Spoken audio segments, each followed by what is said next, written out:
Bienvenidos a este evento sobre la protección radiológica, un tema que nos atañe a todos los que trabajamos con radiaciones ionizantes.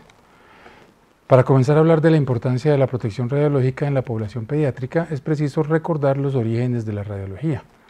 El 8 de noviembre de 1895, el físico Wilhelm Conrad Röntgen hizo un descubrimiento que cambió la historia de la ciencia y de la medicina, los rayos X. Hizo la primera radiografía tomada a una persona, la mano derecha de su esposa Ana Berta. Su descubrimiento fue galardonado en 1901 con el primer premio Nobel de Física. Los primeros usos médicos de los rayos X se reportaron en enero de 1896. Uno de los pioneros de la radiología alemana fue Albert Schönberg, quien ejerció en el Hospital de San Jorge en Hamburgo, donde usaba un tubo como el que se ilustra. En ese entonces se necesitaban exposiciones muy prolongadas, de más de media hora, para obtener una radiografía. Los pioneros de la radiología usaban sus propias manos para calibrar los equipos y se exponían a muy altas dosis de rayos X. En Alemania, el primer reporte de una quemadura por rayos X se hizo el 9 de julio de 1896. Se trataba de la mano izquierda de un ingeniero de apellido Lepin. En Estados Unidos, en el laboratorio de Thomas Alva Edison, la persona que ponía la mano era su asistente, Clarence Madison Daly. La caída del pelo de la parte anterior de la cabeza de Daly, incluyendo cejas y pestañas, fueron efectos de la radiación recibida por él. La exposición prolongada y repetida a los rayos X tuvo como consecuencia un cáncer cutáneo que se extendió por toda su mano izquierda. Cuando el dolor de las ulceraciones era insoportable, empezó a usar su mano derecha. Tras 8 años de exposición, fueron necesarias varias amputaciones en ambos miembros superiores. Daly falleció luego de la diseminación del cáncer al mediastino y es considerado el primer mártir de la radiología en los Estados Unidos. En 1902 ya se habían hecho los primeros reportes de cáncer de la piel como resultado de la exposición a los rayos X. El doctor Kasabian, radiólogo radicado en Filadelfia, también presentó lesiones cutáneas, inicialmente dermatitis y quemaduras que progresaron a lesiones cancerosas que requirieron de amputaciones y lo llevaron a su muerte. El descubrimiento de la radioactividad fue reconocido en 1903 con el Premio Nobel de Física para Becquerel y los esposos Curie. El radio representó una nueva fuente de radiación. Además de sus usos médicos, fue utilizado para hacer relojes fluorescentes. En las fábricas fueron contratadas mujeres para pintar los puntos luminosos de los relojes. Para que los trazos fueran más finos, chupaban los pinceles e ingerían el material radioactivo. A veces se pintaban las uñas o los dientes para alumbrar en la noche y bromear en casa con sus familias. El radio ingerido compite con el calcio y se deposita en los huesos, haciéndolos frágiles y susceptibles de fracturas y necrosis, como la llamada mandíbula de radium, además de que produce sarcomas óseos. El odontólogo estadounidense William Rollins promovió conceptos claves en la protección radiológica, como el uso de la menor exposición posible y de gafas radiopacas, el rodear el tubo de rayos X con plomo, irradiar solo el área de interés y proteger otras áreas con material radiopaco. Él mismo sufrió de dermatitis por radiación.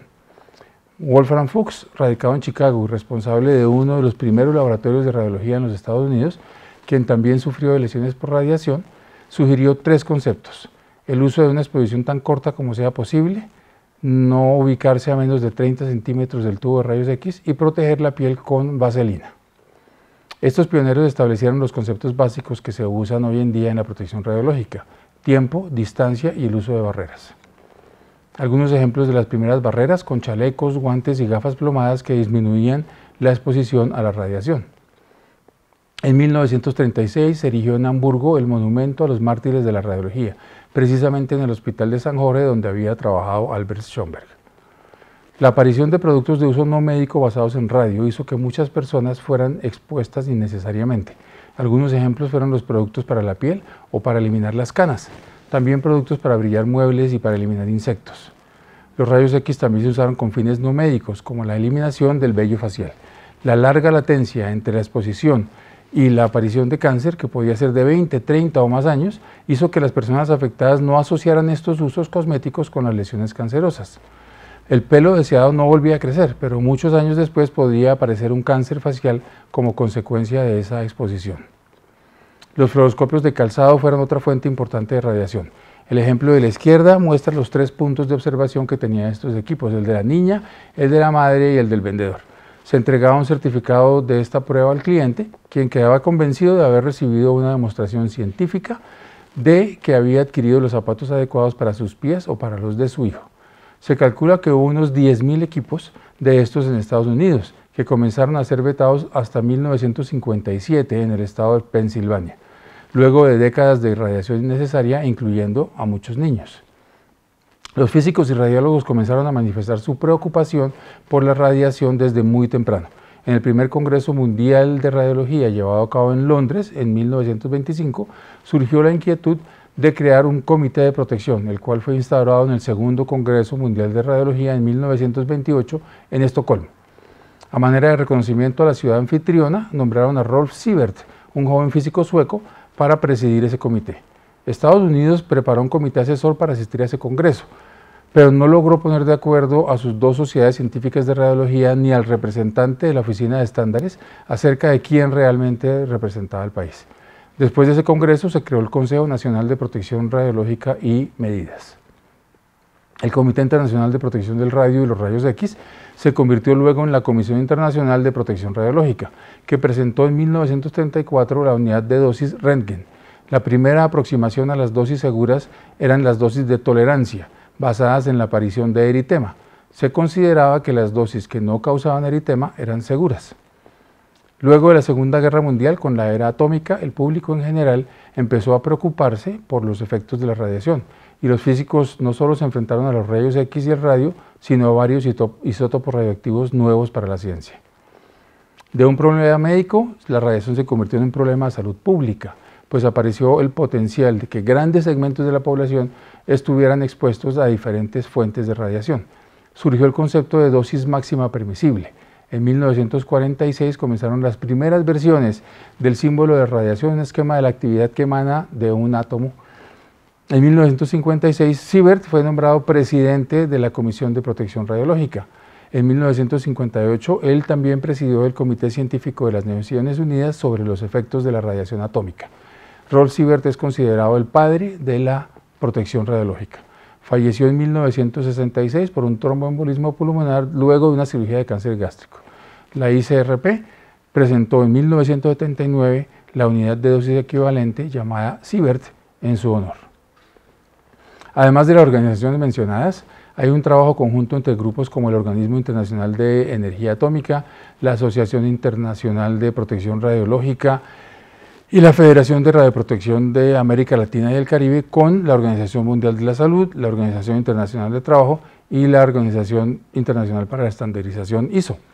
Trabajo que pretende regular la protección radiológica tanto para el público en general como para los trabajadores ocupacionalmente expuestos. Estas organizaciones también estandarizan las unidades de medición. Este es el doctor Daniel Jacobo Benninson, médico argentino de la Universidad de Buenos Aires con un doctorado en física aplicada del laboratorio Berkeley. Fue miembro fundador de la Sociedad Argentina de Radioprotección y de la Asociación Internacional de Protección Radiológica. Creó en su país la Autoridad Regulatoria Nuclear. Fue presidente de la Comisión Nacional de Energía Atómica de Argentina, presidente del Comité Científico de las Naciones Unidas para el Estudio de los Efectos de las Radiaciones Ionizantes y presidente y luego miembro emérito de la Comisión Internacional de Protección Radiológica. El 15 de abril de 1996, en el marco del 9º Congreso de la IRPA en Viena, Dan Benninson se convirtió en el primer latinoamericano en recibir el más alto galardón por su trabajo en radioprotección, el prestigioso Premio Siebert. Por ello, la Federación de Radioprotección de América Latina y el Caribe decidió escoger esta fecha para conmemorar el Día de la Radioprotección, 15 de abril. Dan Benninson era un ajedrecista consumado. Cuando estaba con las Naciones Unidas en Nueva York, a sus 26 años, tuvo la oportunidad de jugar con el joven maestro de 14 años que acababa de ganar el Abierto de Estados Unidos, nada menos que Bobby Fischer. El encuentro a 5 partidos quedó reseñado en la revista Chess Life del 20 de diciembre de 1957. Fischer ganó 2 partidos, quedaron en tablas en los otros 3. En esa reseña se describió como el encuentro más lento jamás jugado, pues duró más de 10 semanas. Las células tienen diferente sensibilidad a la radiación. Las más sensibles incluyen los linfocitos, las células hematopoyéticas y las reproductivas, mientras que las menos sensibles son las de hueso y colágeno. Existen varias razones para que el tema de la radioprotección sea especialmente importante en la población pediátrica. Mi ejemplo es de mis hijas, que no tengo otros niños para mostrarles. Por su condición de crecimiento y proliferación de tejidos, los niños tienen mayor sensibilidad biológica a la radiación. Por su mayor expectativa de vida y la latencia entre la exposición y la aparición de lesiones cancerosas, son precisamente los niños los que tienen mayor posibilidad de presentar las manifestaciones tardías del cáncer radioinducido. Especialmente en los más pequeños es posible que las dosis a las que se exponen sean mayores, tanto por ser la mayor proximidad de los órganos en los niños, como por el uso de equipos diseñados para el estudio de adultos. Los niños también pueden tener dificultades específicas para su posicionamiento, que pueden requerir de técnicas de inmovilización especiales.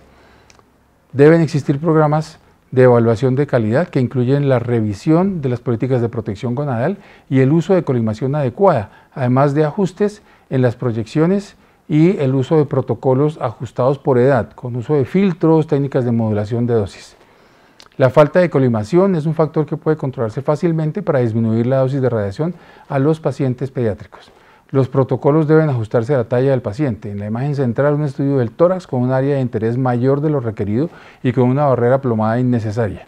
Esta imagen de localización no debería haber incluido el abdomen y la pelvis. En el estudio del cráneo a la derecha se han hecho ajustes en el plano de adquisición para evitar la irradiación de los cristalinos.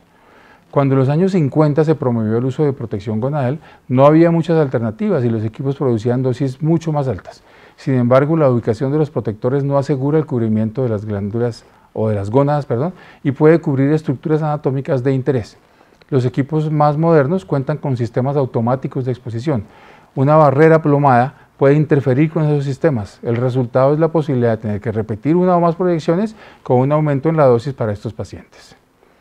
Se ha reportado que el protector gonadal puede quedar mal ubicado, sin adecuada cobertura de las gónadas hasta en un 81% de los casos, con una posición que cubre partes anatómicas de interés hasta en un 82% de los casos. Hay suficiente evidencia en contra del uso de protectores gonadales hoy en día. Quizá una de las principales dificultades para implementar esta eliminación sea el enfrentarse a las ideas preconcebidas por los padres y por los mismos tecnólogos y radiólogos que pueden llevar décadas acostumbrados a la supuesta importancia de la protección gonadal. Es hora de abandonar esta práctica. El compromiso con la radioprotección tiene varios aspectos, como la aplicación de disposiciones legales, que en nuestro caso se rige por la Resolución 482 de 2018. También las actividades de educación, como esta de hoy, y la revisión periódica de los protocolos para los diferentes estudios. Hay algunas iniciativas de compromiso con el cumplimiento de estas medidas y procesos de acreditación internacional que ayudan a consolidar estos esfuerzos. Desde el Comité de Protección Radiológica del Hospital y en conjunto con la Universidad del Bosque desarrollamos un curso de protección radiológica para hacerlo en línea con unas actividades de evaluación que confirman que el curso se ha completado satisfactoriamente. En este momento estamos trabajando en una campaña educativa dirigida a los padres con la justificación científica para dejar de usar los protectores gonadales para los niños que requieren radiografías en el departamento. Hay iniciativas internacionales de cumplimiento con las que el personal del departamento se puede comprometer voluntariamente, como la de hacer imágenes sabiamente, una campaña que hace tomar conciencia de los efectos de la radiación, promueve la eliminación de imágenes innecesarias y la disminución de las dosis de radiación al mínimo necesario para obtener una calidad diagnóstica. Hay una iniciativa similar para los pacientes pediátricos con un compromiso con el ajuste de protocolos para imágenes pediátricas y la promoción de una comunicación asertiva con los padres que permita aclarar sus dudas o temores. Estas son iniciativas que los radiólogos pueden tomar voluntariamente, las cuales se pueden renovar en línea cada año. Estamos ahora en el proceso de acreditación del servicio de tomografía computarizada con el Colegio Americano de Radiología, un proceso que permite mantener nuestros niveles de exposición dentro de los límites establecidos, así como una actualización de los protocolos de examen y la instauración de programas de control de dosis, además de la elaboración de protocolos específicos para la población pediátrica. Como lo veremos a lo largo de las conferencias de este curso, el Departamento de Imágenes Diagnósticas está comprometido con la radioprotección y ha adoptado medidas específicas para el cuidado de nuestros niños que siguen los lineamientos y recomendaciones internacionales. Esta es la versión de alerta de radiación propuesta por el Organismo Internacional de Energía Atómica, donde parecen quedar claras las consecuencias de la radiación y la medida a tomar ante una fuente de radiación: salir corriendo. Muchas gracias por su atención.